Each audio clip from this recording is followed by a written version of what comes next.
সীতারাম। কেমন আছো সবাই?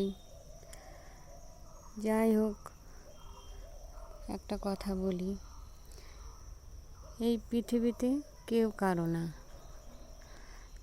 তুমি যখন কাউকে কিছু দিতে পারবা তখন তোমাকে সবাই ভালোবাসবে।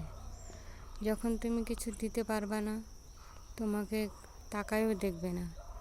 তুমি দুদিন বিছানায় পড়ে থাকো, কেউ তোমার সাথ দেবে না। যখন তুমি ভালো থাকবা, তোমার সাথে কত মানুষ আসবে, গল্প করবে। যখন তুমি কিছু খাবা বা একটা কিছু দিবা, তখন তোমার সাথ দেবে। তাছাড়া কেউ সাথ দেবে না।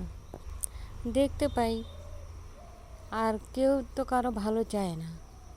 তা কেউ সঙ্গ দিবে না, না ছেলে না স্বামী, কেউ না। একা আসছি, একাই যেতে হবে।